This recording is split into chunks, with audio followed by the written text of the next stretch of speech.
foi parar essa fatura? É hoje que vence o pagamento do material que comprei para a reforma. Tá vendo? É por isso que eu digo, organização e planejamento são fundamentais para todo mundo, tanto para as empresas quanto para as pessoas. Alô, bom dia. Bom dia. É que eu perdi a minha fatura dos tubos e conexões que eu comprei para uma reforma aqui na minha casa e eu preciso pagar a conta hoje. Meu nome é Luiz Santos. Só um minuto, por favor. Está aqui, senhor Luiz. Eu vou enviar a segunda via. Posso ajudar em algo mais? Já me ajudou muito. Obrigado. Olha só, essa moça que me atendeu trabalha no atendimento aos clientes. É um setor importante também na administração. Mas precisa conhecimento para administrar uma empresa, né? Tem que planejar o trabalho, organizar as ações e registrar tudo que entra e o que sai. Coisas que eu ainda estou aprendendo a fazer com as minhas contas. Mas eu preciso aprender rápido, porque eu vou prestar um concurso público. E é na área de administração. E quer saber o que já aprendi sobre isso? Que os conceitos usados hoje na administração foram surgindo ao longo da história da humanidade, quando o homem sentiu necessidade de contabilizar os seus bens. Até o século XI, a maioria das pessoas vivia no campo. O conceito de trabalho nessa época estava ligado ao esforço físico e mental para produzir alimento e garantir a sobrevivência. A sobra dessa produção era trocada por outras mercadorias com outros produtores. Chegou a conta. Vou salvar. Salvando. Agora eu vou pagar. Ih, mas essa agora caiu o sinal da internet.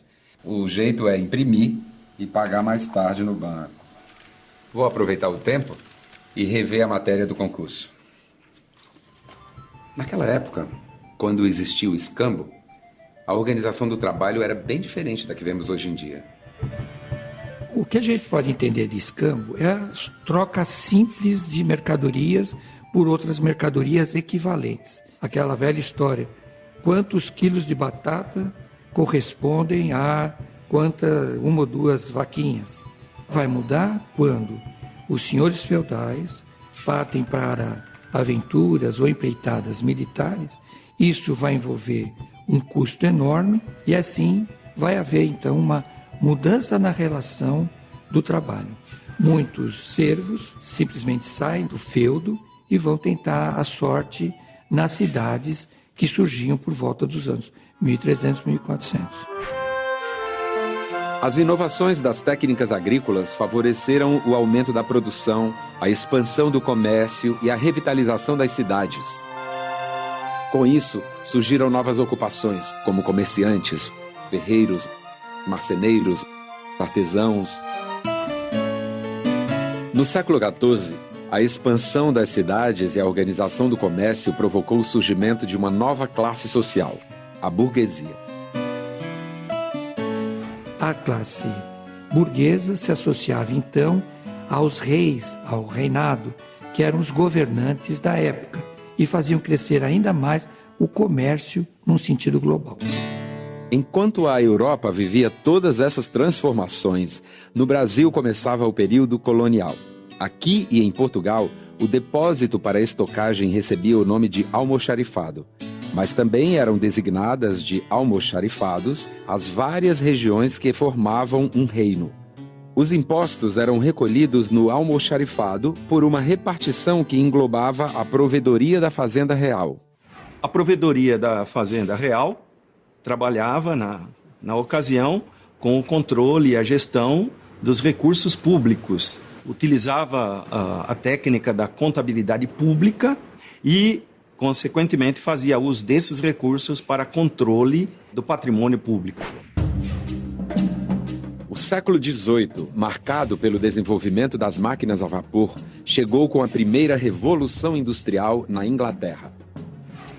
O artesanato perdeu espaço para a mecanização. Aumentou a procura por operários nas cidades e as famílias migraram em busca de uma ocupação. Nas fábricas, as máquinas reduziram o tempo de produção e transformaram a organização do trabalho. Era um artesão do campo que virava um trabalhador fabril. Então ele ficava dentro de uma fábrica ou dentro de um ambiente produzindo aquilo que ele fazia na sua oficina. Mas havia um grande sofrimento por parte dos operários. Mas isso não era uma preocupação do capitalista industrial. O que ele queria era produção.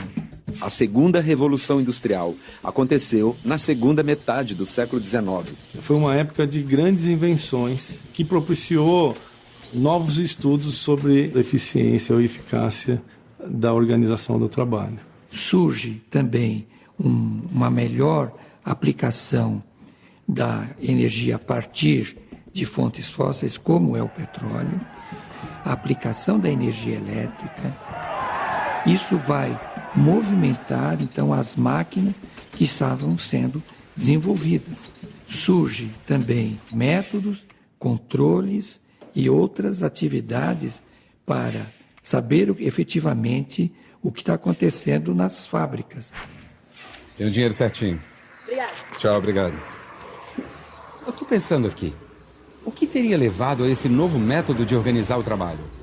Pode-se dizer que Frederick Taylor foi o primeiro pesquisador da atividade industrial. Ele procurou entender a atividade de cada operário, de cada trabalhador, dividindo nos seus movimentos mais básicos e essenciais. Então havia o princípio de cronometrar tempos e movimentos.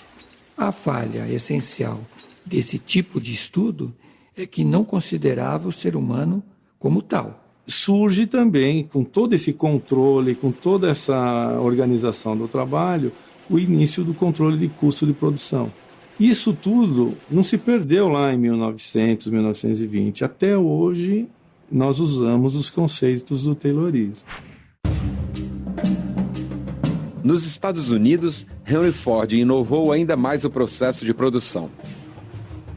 Para reduzir os custos de fabricação dos automóveis, Ford ganhou mais tempo levando as peças até os operários e criou um sistema de linha de montagem, onde as ferramentas e a montagem do carro era feita em cima de esteiras. E Henry Ford não simplesmente revolucionou o sistema de produção, mas também o sistema de organização. As peças vêm até ele, ele faz a operação dele e pela esteira vai para frente, o outro trabalhador termina a outra parte.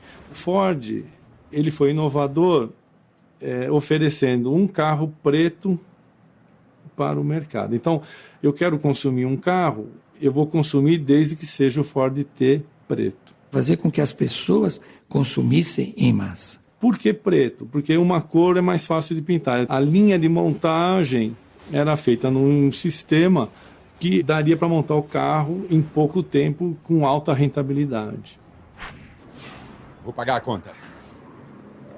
Vou até o caixa automático porque a fila está menor. Isso me faz até pensar. A automação transformou mesmo a organização do trabalho.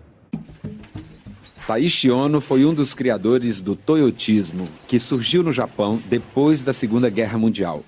O operário tornava-se responsável por várias funções. Era polivalente. O toyotismo foi uma necessidade. O Japão é muito menor do que os Estados Unidos. O Japão tem muito menos matéria-prima. E o Japão tem um mercado infinitamente menor do que o mercado norte-americano. O Japão é um país destruído pela Segunda Guerra Mundial e você precisa, portanto, de simplicidade, de muita cooperação e poucos erros. O primeiro pilar é o compromisso. O segundo pilar, qualidade. Qualidade não é individual. Qualidade é coletiva.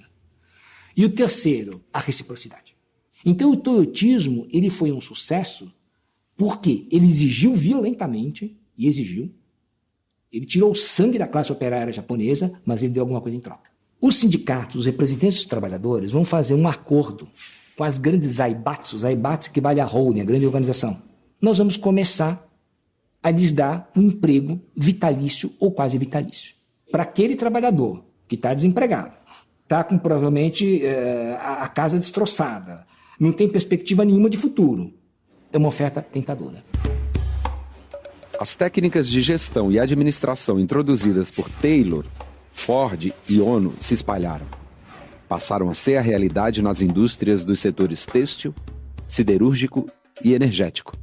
E também no setor de serviços. Quando você começa a vir, por várias razões, para cidades e ampliar, transformar aquelas cidades em metrópoles, já não dá para eu ter o quê? Ovelha na minha casa, o outro ter uma plantação de centeio, de cevada, de trigo na casa dele e ficar trocando. Eu preciso de moeda. E é claro que esse processo vai demandar o quê? Serviços. Os serviços também vêm em função justamente de uma civilização industrializada.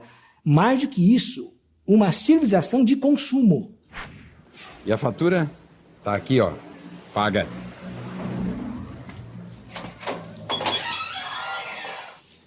Veja só, com toda essa mudança, as empresas acabaram precisando de novas qualificações. É o caso do auxiliar de contabilidade, do assistente administrativo e do almoxarife estoquista. O estoquista e o almoxarife recepcionam, conferem e armazenam produtos e materiais. Eles também verificam notas fiscais, descarregam mercadoria, checam códigos de barra e unidade de venda do produto. Cuidar de tudo que a empresa circula, como equipamento, material e insumos de consumo imediato. Minha rotina de trabalho é simples, né? Recebo as mercadorias e distribuo para as lojas. Minha função aqui no almoxarife é embalagem, estocagem e liberação de pedidos para faturar. Conferiu, vamos supor, 100 peças, tem que sair, as 100 peças entrou e tem que sair as 100 peças. A gente faz um inventário anualmente e também quando tem alguma falha no nosso sistema, a gente vai e faz contagem manual também. Nós temos, então, profissões que são próximas, elas são parceiras, mas ela tem distinção entre si. O estoquista, então, tem que saber administrar o seu estoque de maneira que não haja sobra ao final do período. O almoxarife ele deve reunir conhecimentos outros de administração e até técnica de administração que lhe permita fazer a gestão do estoque. O regime de contratação é pela CLT, ou seja, tem registro em carteira e garante-se ao trabalhador todos os direitos que ele tem. Conhecer a história, entender o trabalho do almoxarife estoquista ajuda muito quem tem interesse em trabalhar nessa área.